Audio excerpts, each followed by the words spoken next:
Hello and welcome to the Posture Dojo podcast. My name is Sam Miller. I'll be your host on this postural transformation journey, sharing some stories of my own healing journey of an 85-degree kyphoid scoliosis and stories and insights from experts from some fields you might expect, some that might surprise you.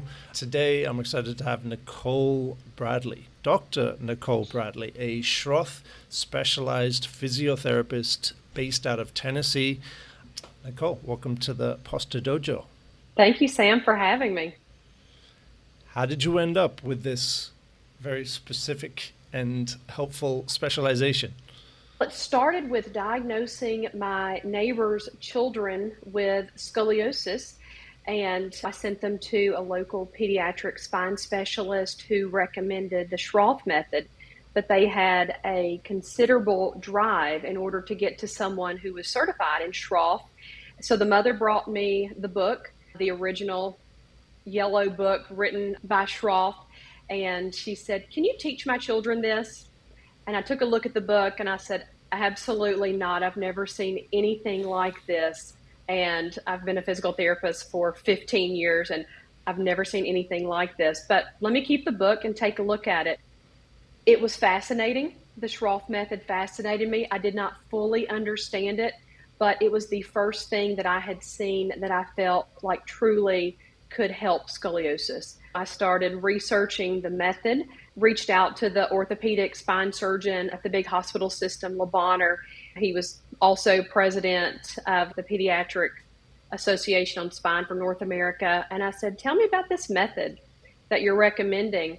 And he said, "Please go get trained. There's so few people trained in Schroth, and it's so valuable in our field treating scoliosis. I highly would encourage you to do it." So that's what led me to go get the Schroth training. Wow, when was that? That was in teen. Okay. And how do you describe the Schroth method? What does the Schroth method empower someone to do in their body? So the first thing we do is teach patients to stop hanging out in their curves, to stop relaxing into their convexities. And then we teach them how to derotate the spine and to elongate.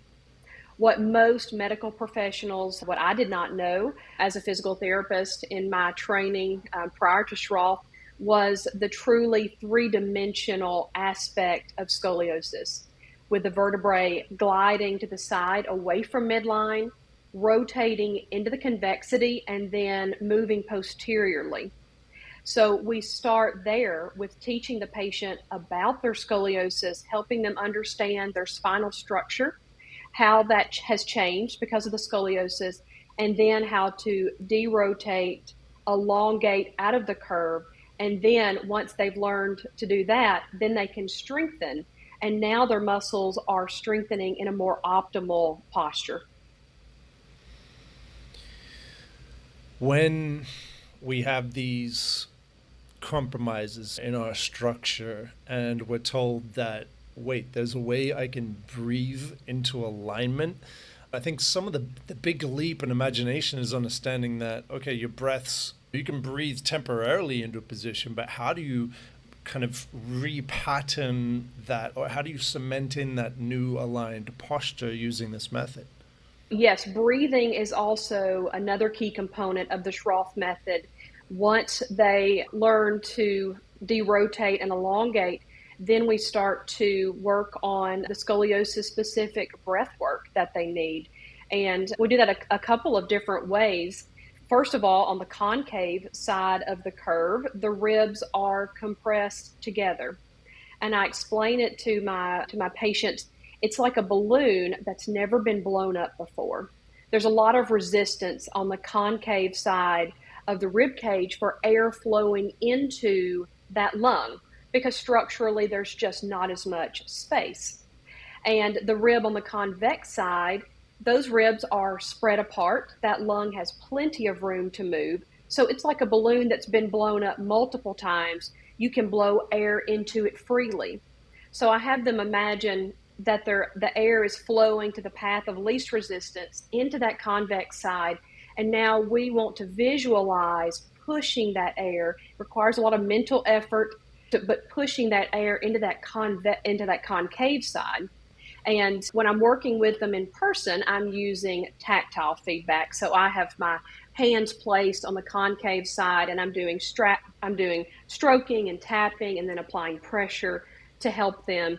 When I'm working with someone virtually, I have them use a double mirror technique, so that they have a mirror placed in front and a mirror behind, so that they can watch their rib cage expanding.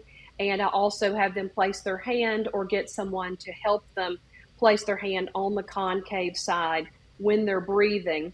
And they're also contracting the convex muscles over the rib hump area gently while they're practicing breathing into the concave side.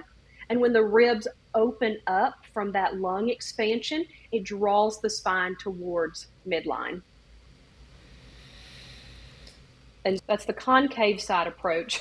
Yeah. I also work on the anterior convex side ribs as well, and getting that diaphragm to move better. One of the unfortunate part of many people's story, of especially people in their late 20s, 30s, 40s right now, is that they went through a more conventional system where these methods weren't really discussed, and there's a lot of kind of disempowerment that can happen for someone when they're it's either bracing or surgery. If not, you're kind of living with it. So it's really encouraging to hear that there are orthopedic surgeons out there who see the value in this, in the ability to empower people to say, listen, whether you get surgery or not, there's a lot you can do. And Schroth, I truly believe, is a method that really kind of teaches you how to harness your breath, how to essentially harness internal pressure, to create internal pressure in your body, to move your body in certain poses and position that put kind of gravity in your favor and allow you to truly kind of re-sculpture your entire body. And that whole process of learning what's going on and then learning the tools that you have available is amazing. So what kind of results are you seeing with the people that you're working with?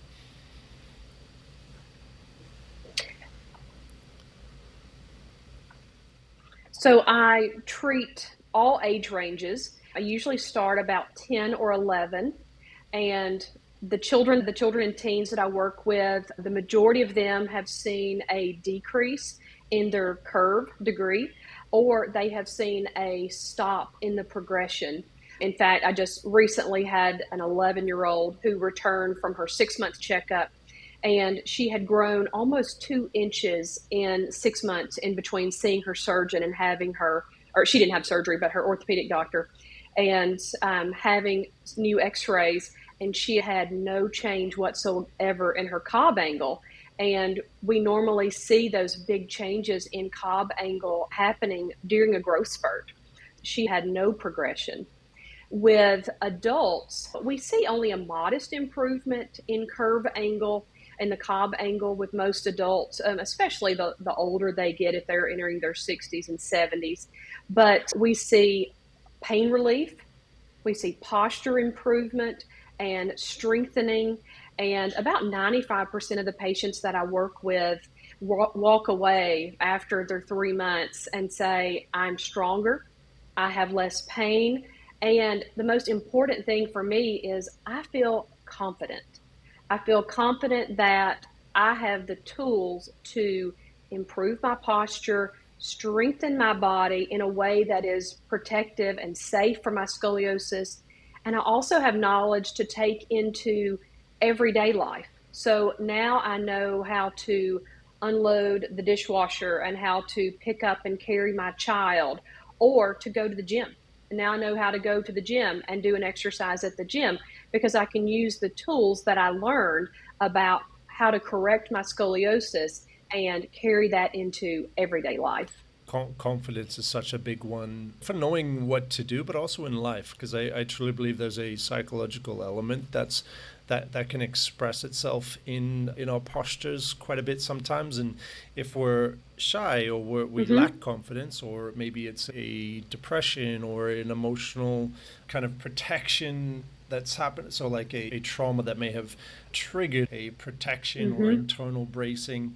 These things I feel do need to be addressed. I'm wondering if you kind of go that direction as well, or have you noticed in some of the people that you work with that there's often a mental kind of aspect to their posture that gets aligned along the way? Absolutely. With teenagers, I often see a self consciousness, a concern about the way they look and their appearance. You're exactly right. They internalize that and they slump and they fold in on themselves, which, as we know, worsens their scoliosis. They're trying to hide. They're just trying to look like a slouchy teenager and hide that curvature because they're so self conscious about how they look. As adults, with my adult clients, I see them coming to me with years of kind of medical trauma, I guess I would say, in that doctors have looked at them and said, oh, there's really nothing much that can be done. Either you have to have surgery, that's the only thing that will help you, or, well, you don't really need surgery, there's nothing much else you can do. Maybe take a yoga class. And then going to doctors and saying, oh, I have this pain and I don't understand what's causing it. And they say, well, you have scoliosis, but scoliosis isn't really painful. So it's probably something else.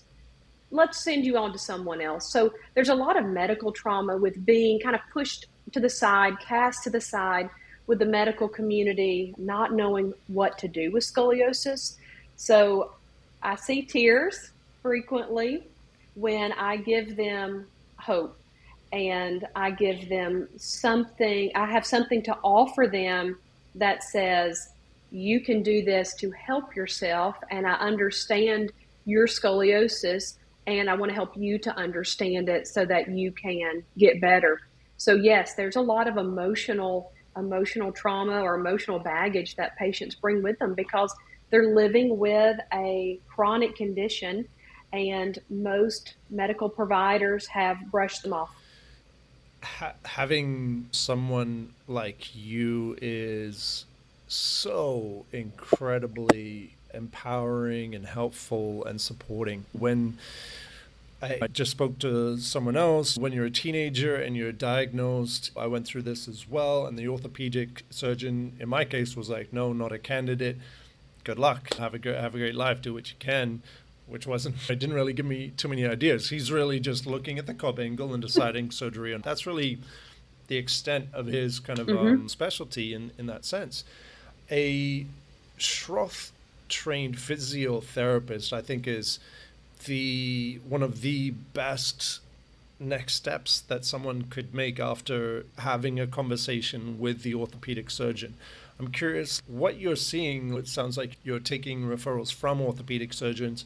How many do you know in your area? How many of them are open to this type of treatment? How many of them are aware of this? Where is this kind of understanding going? Are you seeing improvements in that arena of, okay, there are like legitimate alternatives for people?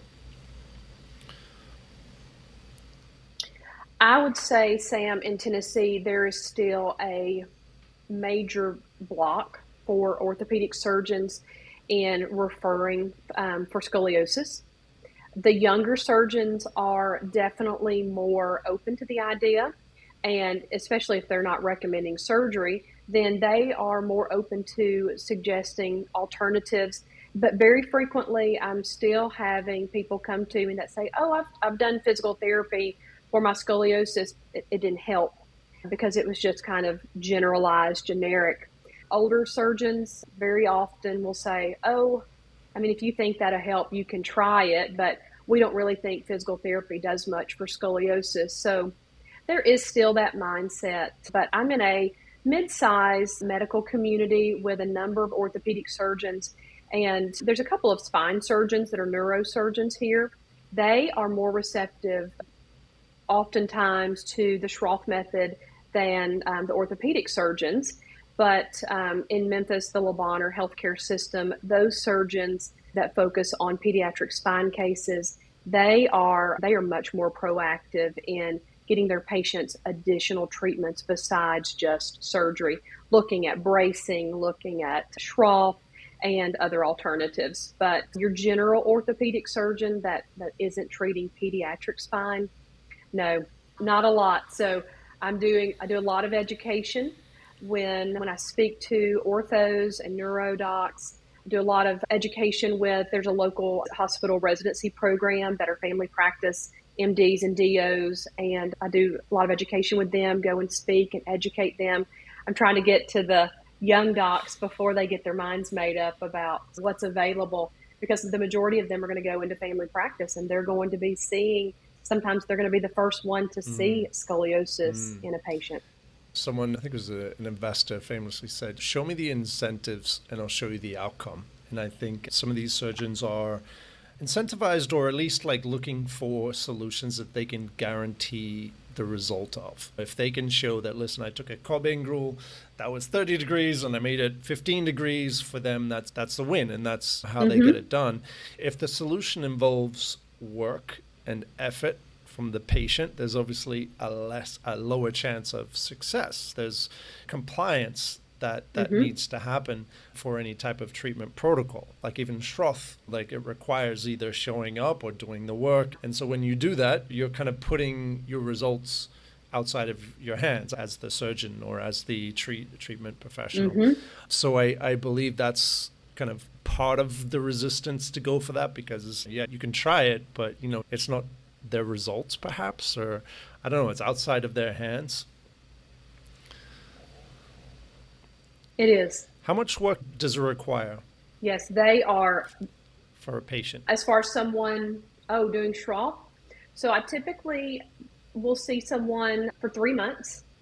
And with my virtual clients, I want them to do their exercises every day during those 3 months. And that takes about 30 minutes, sometimes 45 minutes. And then we do a few one-to-one Zoom calls, and we do weekly group coaching. With my in-person patients, I see them twice a week for 8 weeks, and then I will transition them to just once a month for maintenance. But so that's a pretty big commitment, 2 to 3 months, and I'm asking you to commit to it every day until you finish that 3 month when you have your in-depth program. And then I let people scale back to 4 to 5 days a week, as long as they are still working on their posture and their basic sitting and standing correctly. But yes, several hours of commitment. What do the people who get the results have in common?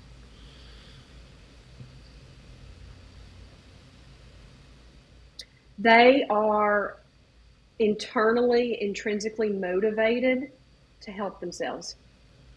They come to me and they say, I am tired of being in pain. I'm tired of feeling weak. I'm tired of feeling helpless. And I want to do whatever it takes to learn how to take care of myself. Those are the ones that are successful. Amazing. So that's regardless of age. I can have a 12-year-old that comes in and says, I don't want to have surgery. I saw what that looks like, and I'm going to work hard. Or I can have a 60-year-old that says, I'm tired of this life. I'm tired of this scoliosis controlling my life, and I want to take back control. I definitely see it across ages. I thank you for the work you're doing. Do you see more people being trained in Schroth? Is the trend increasing? Because there's certainly a lot of people out there. Sometimes they're limited by geography, not being able to physically go. Are there more and more people being trained? And then I guess that leads into how much can be done remotely? Because a lot of people will think, I need to be in person to get these kind of results. So the East Coast and the West Coast do have a number of trained Schroth therapists. So when I'm looking to connect someone in person, then I don't have a lot of trouble finding therapists on the coast, either side. But the middle of the country, it is still an unknown word. I mean, I regularly, on a monthly basis, I see people that have never heard of Schroth. that are even in the medical field. And they say, what exactly are you doing with scoliosis? A lot of times patients will find me online and then they'll seek me out either online or in person, and their doctor didn't recommend them. Their doctor didn't know about Schroth. And right now, there are 3 certified Schroth therapists in all of West Tennessee. So there are a couple million people in West Tennessee, and 3 of us are trained in Schroth. So that's not very many people, not very many therapists to take care of all the people in the area. So I have people from different states that are driving in to see me, that because there's just no one else in their area at all. So the center part of the country is still a Schroth desert. Also been a few different branches of Schroth. So Schroth originally pioneered by Katharina Schroth in the 1920s in Germany. She had scoliosis herself. Her daughter was a physiotherapist and adopted and expanded the method. Then there's the Barcelona, there's Rodrigo, there's a couple different people out there doing different types of Schroth, I guess, different adaptations of it. Some of them, I mean, the original one is very about breath and gymnastics, right? So the breathing whilst you're in traction and create that alignment. And then I guess people are adapting it from there. Which one do you share? I chose personally for myself, I trained one-on-one with a certified Schroth trainer out of Germany. She trained in Germany at the Schroth Institute. And I trained with her after speaking with her and looking at the different methods. She focused on what can patients do on their own. The Schroth wall, the Swedish ladder, is wonderful, but not a lot of people can put that in their home. The expense, the size of the home, there's so many variables to prevent you from having that ladder wall. And she focused her training on what can we teach the patient to do at home. And that was the second edition revised by Dr. Weiss in the best practice method. So I chose to do that because of just being able to reach more people with less equipment and making it more accessible. And a lot of the concepts that are presented in Schroth, like you said, the gymnastics aspect of it, your therapist has to be right beside you, hands-on, because there are straps and props and stools, and those are fantastic. But if we limit our clients to only being able to work with us in person, then we start presenting barriers, time barriers, travel barriers, barriers of, can I have all of this expensive equipment? And so I really like the training that I did, in that I have tools to give people to go home and continue doing their exercises and know that they have a program they can do. Yeah, that's an amazing part of the way you're doing that. The tools, the people that we're working with.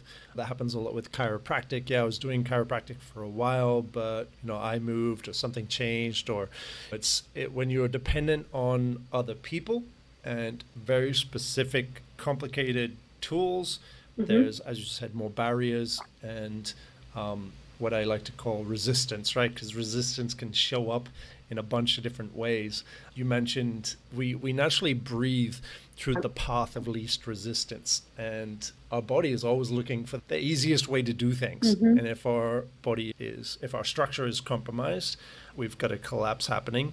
We're starting to develop compensations, imbalances. Our body's just kind of dealing with it, and it's amazing the different things it can deal with. But if we're going to attempt to actually change that requires kind of facing it requires change. When there's change in the body, there's resistance, and sometimes it's in the form of not feeling like doing the work, not feeling intrinsically motivated, as you were saying. It might be raining, it might be cold out, and we just end up doing less and less. Our body's kind of always looking just to be comfortable and not really change a lot, and just keep doing what it did yesterday because that feels safer, and that's not changing, and that there's no And ultimately, I believe what that is doing is kind of letting resistance wins. Resistance can disguise itself in a bunch of different forms of procrastination, excuses. I don't have the tools. I don't know how. And ultimately, it's the same thing, and it's resistance. And there's a great book, The War of Art, which really goes into that. And it's from the artist's perspective of having a bunch of different ways that resistance can get in the way of you creating, just showing up and creating, no matter how, releasing yourself from the expectations of it, identifying this force of resistance that just wants to keep us doing the same thing, and how resistance can disguise itself. And one of the biggest ways it can disguise itself is saying, I need the surgeon, I need the doctor, I need that tool, I need somebody else to do this for me. It's just a form of resistance. And at the end of the day, you're the one choosing each day how you're going to breathe, how you're going to move, what you're going to eat, what thoughts you choose to repeat every day. And if you've been doing it a certain way for a long time, just like changing the direction of a river, it's an effort. And so that's why just little by little, it's about staying clear of where resistance may pop up and prevent you from changing, and identifying that and consciously choosing the better way.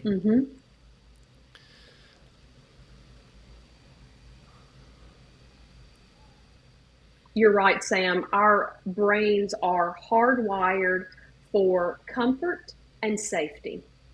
Anything new or different, our brains recognize it as, oh, that might make us uncomfortable, or that might even be dangerous, so resist is what our brains will do. And you also spoke to people looking for someone else to do the work for them. And I learned very early in my career as a physical therapist that if I was not careful with educating and informing and empowering my patients, I was creating dependence. And they would feel dependent upon me to do the work to make them feel better. So very quickly, I learned, okay, my job is to empower them, give them the tools, and transfer that ownership of the work to the patient, to let them know they have the tools that they need inside of themselves, and I've given them the education that I have, and they can use that to take care of their bodies. And I don't want to create that dependent on me and feeling like they have to see me all the time and work with me. I really want to empower them to know that they have the tools to dive into a super micro kind of aspect to Schroth and this topic, which is breathing through the body in a way we haven't breathed before, changing the path of breath in our body, essentially, right? Because if we have a derotation, we have a collapse, we have this expanded rib cage on one side, the breath is just naturally going to, like a river, go through that same path. And in Schroth, we're learning to breathe into the other side to actually create a cavity of breath and actually kind of align with that rotation. And I'm curious what you instruct people to think as they're breathing this into alignment, and if you actually include the mental kind of processes of what's going on, because this is essentially establishing new neuromuscular pathways, new informational communication between your brain and parts of your body that you may have never seen before, and kind of bringing the body into alignment. So walk me through that specific kind of what's happening in the body as people kind of relearn to create a new path.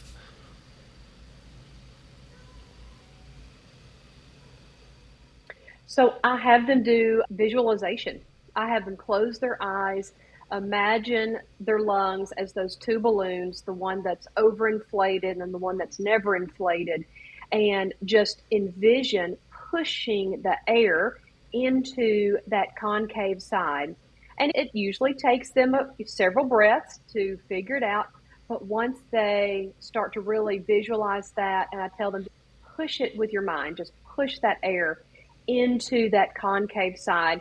And then give yourself that tactile feedback, putting the hand there if you need something, a target to kind of aim for. And that seems to work for most people, is having them visualize blowing air into that concave side as if it were that balloon. They know they're going to have to put effort into it. And then the people that are really challenged by it, getting that tactile feedback, that way they have kind of a target to aim for. But yes, Yeah, I that mean, the visualization more vividly matters. you can imagine what's happening in the body, the more vividly you can instruct and guide what's happening in your body. Oftentimes, I mean, part of the Mm-hmm. disempowering process Mm-hmm. of not being told that there's not much you can do about it is that there's also so many anatomical terms, physiological terms that may prevent a lot of people from becoming the sculptors and the creators of their body, because I don't know anatomy, I don't know medical terms, so they just feel overwhelmed with all these terms. Even convex and Mm-hmm. concave is like what? And then ribs, and then so there Mm-hmm. is this educational process that's super important, but it doesn't need to always be the complicated posterior anterior, or there's, especially when you're dealing with children, there's a language and Right. an imagination, essentially, as you're saying, to kind of help people do this work without understanding the Mm-hmm. words necessarily. And I guess that's through those analogies, right? With the Mm-hmm. balloon. Oh, mm-hmm. Absolutely. I definitely adapt the language that I use according to the age and the understanding level of the body for the client that I'm working with. I try to do a lot of education on the front end so that they have a very good understanding of their spine and how it's moving. And I show them pictures of the rib cage so that they have something that they can envision. They can see, okay, my convex side ribs are spread apart. I can see the spacing, and I can see the spacing on the concave side. Once they have that clear picture of what's happening in their body and where they're learning more about their spine, then that does help them to understand it better. But I definitely don't say posterior and anterior very often, medial, lateral. I do say convex and concave. I do say that a lot. But those are some of the first things that I teach. But you're right. You do have to And adapt your language for who you're I speaking guess on to. this, and maybe a little bit more personal, because I'm curious, because I have a deviated septum on my left side, and the concave side is also on my left. And I've noticed when I close one nostril, Mm-hmm. it actually helps me Mm-hmm. target more air into one of my lungs to get some of that targeted derotational lung going on. I'm curious how you work Mm-hmm. with the kind of nose versus mouth breathing.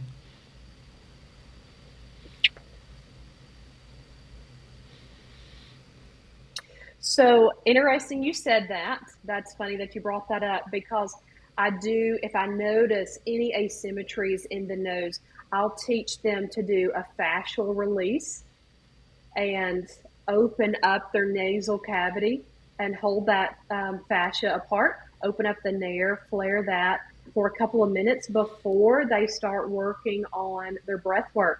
So that fascial release does help them to breathe more air, to move more air. And then, or if they complain, I just do kind of a general history review. If they complain of chronic sinusitis, then I'll have them work on releasing the fascia around the nose. But I usually have them breathe in through their nose and out through their mouth when they are learning to breathe with the diaphragm. And I start with the diaphragm breathing first because if they can't find their diaphragm, they cannot find that concave side. So I didn't say that earlier, but I do have them lie down on their back so that there's pressure on the convexity and put their hand on top of their diaphragm and their hand on their chest. And I have them close their eyes and feel where's their breath going. And 9 out of 10 of them will say, "Oh, I feel my chest rising." So then we take the hand away and we try to make the diaphragm relax and allow the diaphragm to do our breath work. So once they can do that diaphragm breathing, then we move into breathing into the concave side. But I do So typically have them I'm breathe glad you in through the mentioned nose and out fascia, through the mouth. because I believe it was like 2017, fascia was credited to be our largest organ, which is quite a recent development in the human body, as so many, especially if we went through the conventional system decades ago, the fascia wasn't a thing. And how do you describe the fascia, and how is it, because even in the Schroth method, I don't believe it was a concept in what they were doing. So how do you understand it and approach the fascia in your methods?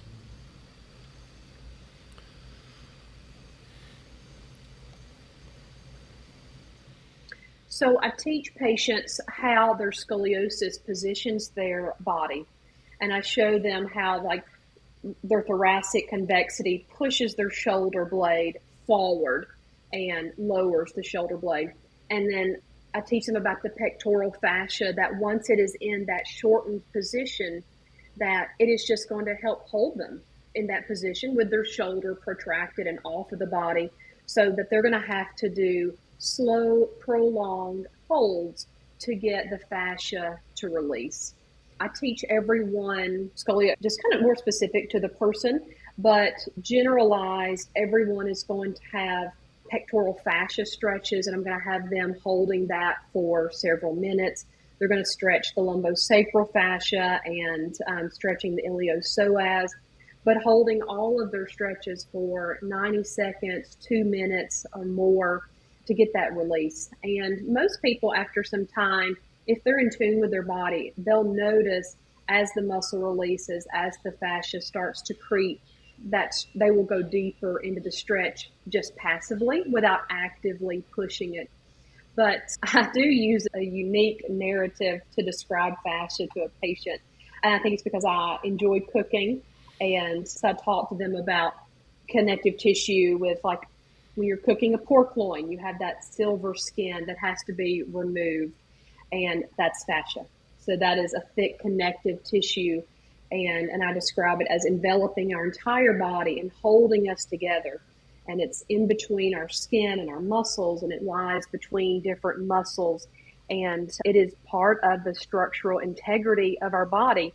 But due to our chronic posture, due to poor habits that we have, we do get our fascia in shortened positions, and it just holds us into our bad posture. It's the scaffolding almost. And if we've had these imbalances that we're holding, the fascia is most likely adapted to that.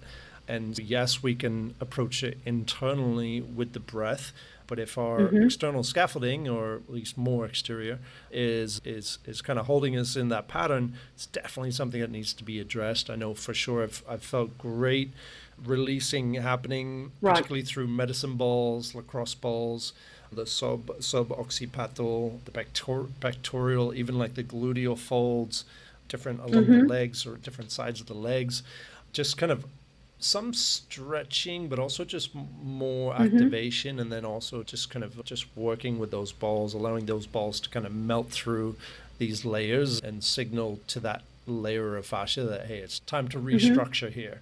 And it's an immediate effect, right? Because they're seeing that it's a connective tissue in the sense of physical, but also of information. It appears to be an instant communication network, the same way our nervous system is our brain communicating with different parts of our body.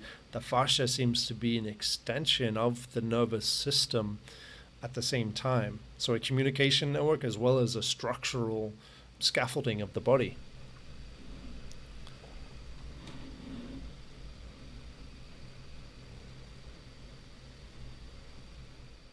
There's a series of interesting videos called biotensegrity. Are you familiar with some of those biotensegrity videos?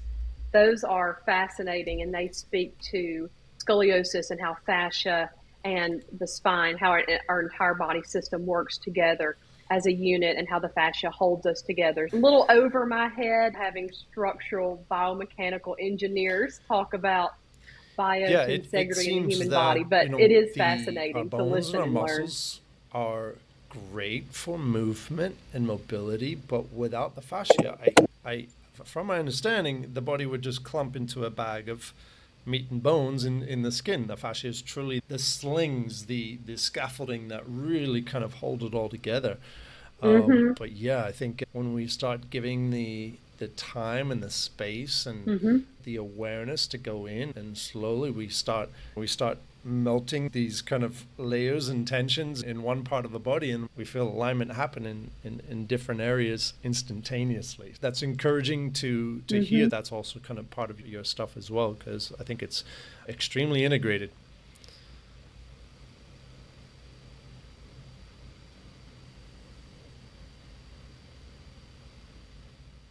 It is absolutely. We have to treat the entire person and teach my patients that scoliosis is multifaceted. We cannot look just at the structure of the spine.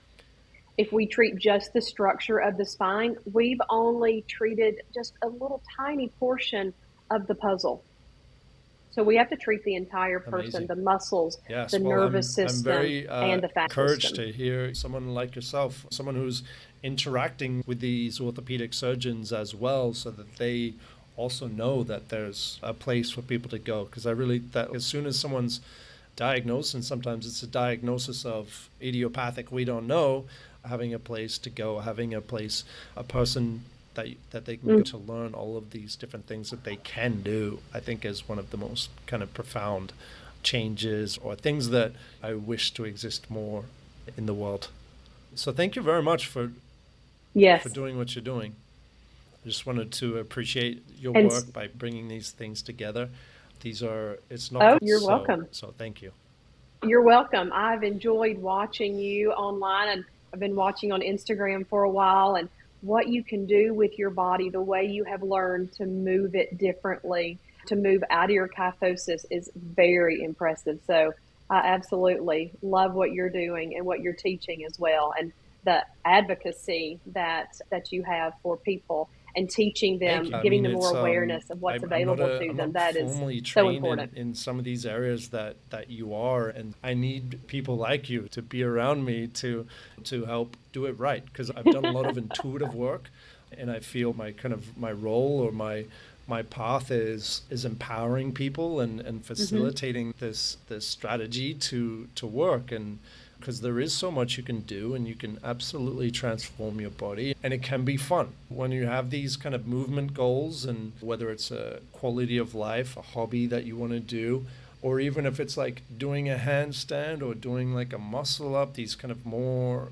advanced maneuvers that years ago I was so far away from, but now I'm closer and closer. These are movements that might take someone with a regular spine months maybe to work on, but with an 85 Hmm. degree curve, I've got a there's a lot of things that I need to get into alignment, muscles I need to be activating, synchronicity like at the same time.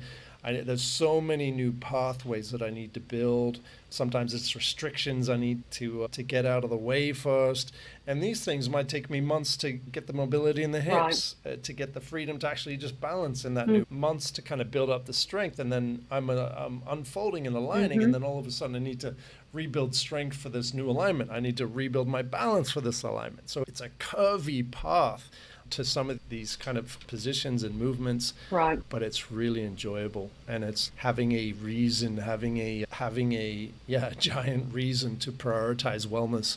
I think the world would be a great place if everyone's prioritizing their wellness, and that wellness is the overflowing cup that you share with the world. Oh, A lot of us are absolutely. kind of caught up in other priorities and other things, and deteriorating our own bodies and minds along the way. And to have a giant reason to say, hey, like, Mm-hmm. a structural compromise it's a top priority. It's a red alert. Gravity isn't stopping. It's a very long game.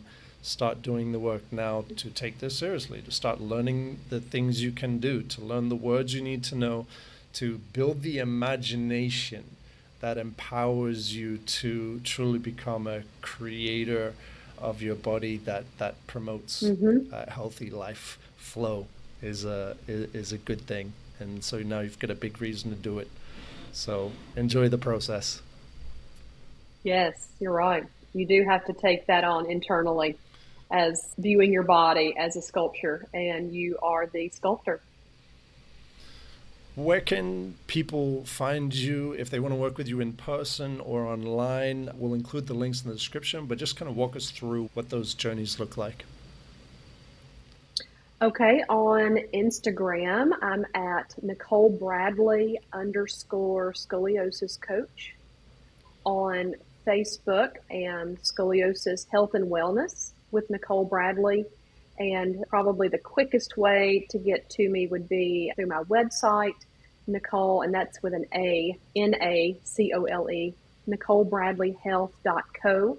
And then that has links to my Facebook page, my Instagram page, and also ways to connect with me through a free scoliosis pain assessment call, calendars to get on my calendar, and also read about the program that I offer for virtual coaching. Nice. What does that program look like in terms of time, in person or virtually? So it's a hybrid program. I do one-on-one Zoom calls for scoliosis mapping, and then I have 3 formatted video tutorials, a 3-curve program, so a right thoracic curve, left pelvis, I'm going to simplify it, right thoracic, left lumbar, right pelvis, and also a thoracolumbar curve. So I have video tutorials of women with those curve types moving through the exercises, and I am walking you through it step by step. And it's in just a video format with PDF downloads, and then there's additional education on body mechanics training and stretches and neural glides and strengthening the core and strengthening the body. And so after I do a scoliosis mapping session and you jump into your modules, your learning modules, we do 1 to 2 a week. And we also do weekly group coaching calls. You have a exercise program that you are doing on your own, but also weekly group coaching to ask those questions, get that professional support that you need. And then I do a one-to-one Zoom call later on in the program to kind of check in on where you are. Where are your goals? Are you meeting your goals? Are you falling behind? Because I want to provide that accountability for people. They have to take ownership of their health, but I also want to be there to support them until they get to the point that they can take ownership of their self and have the tools that they need through the program that they're learning to go forth after their 3rd month of working with me, that they have a fully built program and that they can go forward with that. Amazing.